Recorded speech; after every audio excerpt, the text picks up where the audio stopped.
آپ کو آگاہ کریں فیلڈ مارشل سید عاصم منیر کی زیر صدارت کور کمانڈرز کانفرنس ہوئی ہے. آپ کو اپڈیٹ کر رہے ہیں فیلڈ مارشل سید عاصم منیر کی زیر صدارت کور کمانڈرز کانفرنس, اور اس کانفرنس کے حوالے سے ہم آپ کو اپڈیٹ کریں. اہم کانفرنس ہوئی ہے, کور کمانڈرز کانفرنس ہوئی ہے. فیلڈ مارشل سید عاصم منیر کی زیر صدارت, اور اپڈیٹ آپ تک پہنچا رہے ہیں. شہداء کی لازوال قربانیاں ہمیشہ پاکستان کی سلامتی, اتحاد اور استقامت کی بنیاد رہیں گی.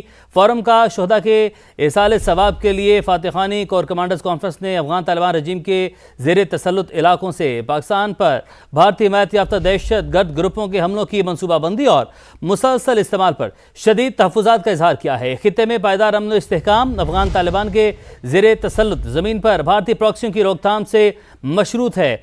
یہ ذمہ داری افغان طالبان رجیم کی خود ساختہ لیڈرشپ کی ہے کہ ان کے زیر تسلط زمین پاکستان میں دہشت گردی کے لیے استعمال نہ ہو. کور کمانڈرز کانفرنس میں اس عزم کا اظہار کیا گیا. پاکستان دہشت گردی کے خلاف اپنی عوام کے تحفظ اور دفاع کا مکمل حق رکھتا ہے. پاکستان کی مسلح افواج آپریشن غضب للحق کے تحت افغان طالبان کے زیر قبضہ علاقوں سے ہونے والی دہشت گردی کے خلاف انٹیلیجنس کی بنیاد پر کارروائیاں جاری رکھیں گی, اور یہ لازم ہے کہ دہشت گردی سے متاثرہ علاقوں میں بہترین گورننس کا نظام مہیا کیا جائے, اور ایسا مضبوط انتظامی ڈھانچہ جو نہ صرف عوامی خدمت اور فلاح و بہبود پر مرکوز ہو بلکہ مضموم سیاسی پشت پناہی میں پنپنے والی دہشت گردی اور جرائم کے گٹھ جوڑ کو توڑے.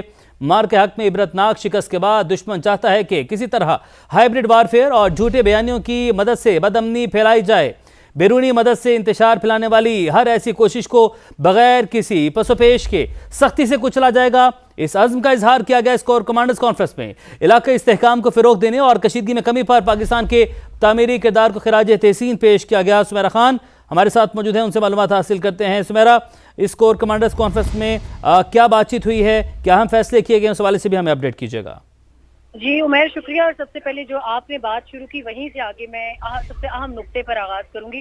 کور کمانڈر کانفرنس نے افغان طالبان رجیم کے زیر تسلط علاقوں سے پاکستان پر بھارتی حمایت یافتہ دہشت گرد گروپوں کے حملوں کی منصوبہ بندی اور مسلسل استعمال پر شدید تحفظات کا اظہار کیا ہے.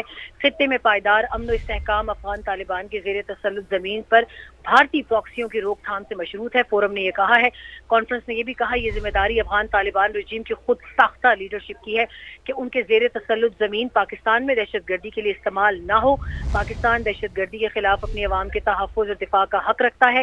پاکستان کی مسلح افواج آپریشن غضب للحق کے تحت افغان طالبان کے زیر قبضہ علاقوں سے ہونے والی دہشت گردی کے خلاف انٹیلیجنس کی بنیاد پر کارروائیاں جاری رکھیں گی.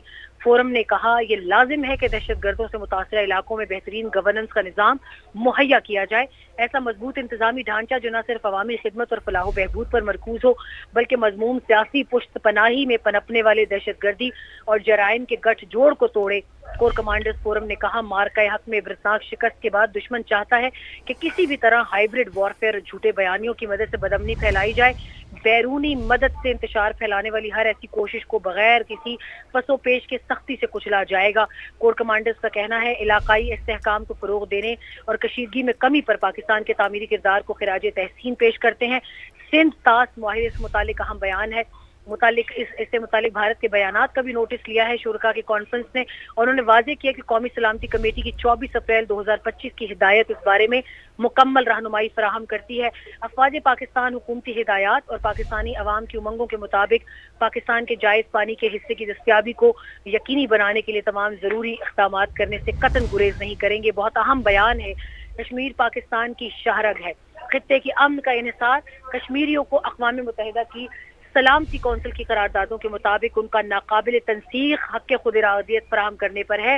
تمام کمانڈرز جنگ کے بدلتے ہوئے کردار کے مطابق ملٹی ڈومین ٹرانسفارمیشن پلان پر تیزی سے عمل کریں. فیلڈ مارشل کی یہ ہدایت ہے, اور فیلڈ مارشل عاصم منیر نے کہا ہے کہ پاکستان کی خود مختاری اور قومی مفادات کا ہر قیمت پر تحفظ یقینی بنایا جائے. عمیرات کی کور کمانڈرز کانفرنس میں سندھ طاس معاہدے کے حوالے سے بہت اہم بیان ہے, اور مزید بھی اگر ٹائم ملا تو آگے ہم اپنے انالیسس میں آپ کو بتا سکتے ہیں کہ یہ کیوں کہا گیا ہے, اور اس کے علاوہ افغانستان سے اٹھنے والی دہشت گردی کی لہر کا